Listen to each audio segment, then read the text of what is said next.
Dr. Zola Skweyiya arriving at his house in Pretoria East, and this is a day ahead of the funeral that's going to be taking place tomorrow. Yes, well, we've lost two ANC stalwarts in such a close period of time. First, Mama Winnie Madikizela Mandela, and now we're seeing the funeral of Dr. Zola Skweyiya. Of course, he'll be buried at the Pretoria East Cemetery tomorrow.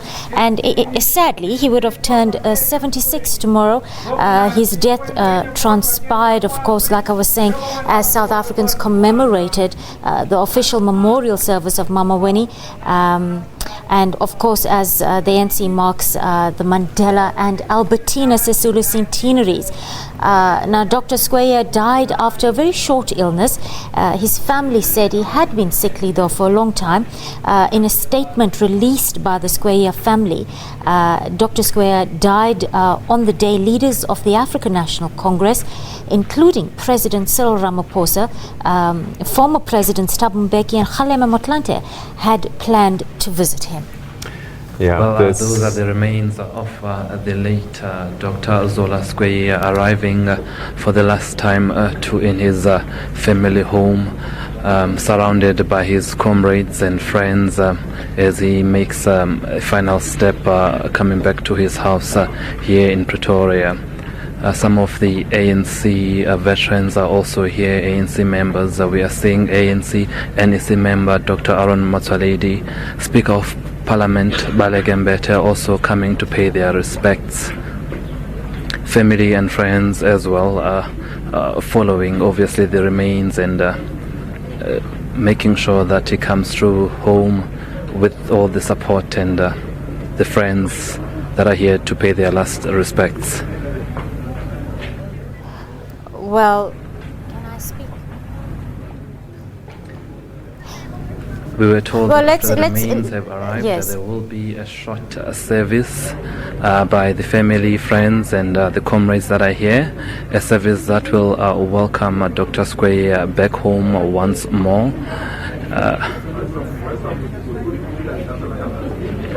The ANC members obviously are also here to pay their last respects and to say their goodbyes and supporting the Skweyiya family through this difficult time.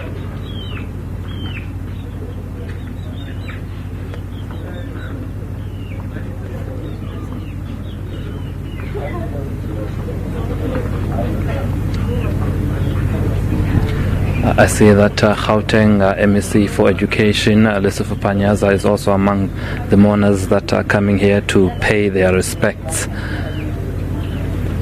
Of course, this was declared a special official funeral by the President Cyril Ramaphosa, Category 1 funeral, meaning that there is elements of the military giving honors, and we saw by the entrance that the military was here and they welcomed those remains. The remains of Dr. Skweyiya just went inside the family home. Of course, coming here for the last time, the family saying that most African traditions and families prefer that the remains before the burial would come home, so that the departed would have one last time to be with their family. We know that the funeral will be tomorrow here in Pretoria at the Christian Revival Church that is at corner Linwood Road and Solomon Mahlangu Drive, and we are told that members of the public are of course welcome to come and pay their last respects, and the service is expected to start around 8:30. However, after the service, of course, it's going to start at 8:30 and then it's expected to end at around 11:30 at the church, and then the procession will then move to the graveyard, and we are told that at the graveyard it will only be the family and close comrades and friends of Dr. Zola Skweyiya. However, the public is indeed welcome at the church. There was a bit of confusion earlier as to whether the public is welcome or not, and the family members here told me that it's something that we need to communicate, that indeed the public is welcome to pay their respects. This is a man who was a minister for a number of years, public administration minister, and of course was a social development minister and contributed greatly to the struggle. So you would imagine that there would be many South Africans that would be interested in saying their final goodbyes to Dr. Skweyiya family. Well, that was Sipho Stearman coming to us from Pretoria, from the residence of the late Dr. Zola Skweyiya, who will be laid to rest tomorrow at the Pretoria East Cemetery. And just to give you some insight onto the legacy that Dr. Skweyiya leaves us, really somebody who has attained such humanity during his time as a Minister of Social Development. Dr. Zola championed the Masupatsela Youth Pioneer Program that sought really to transform young people, a sector of the population he really held very close to heart, from passive recipients of services to active agents in social development.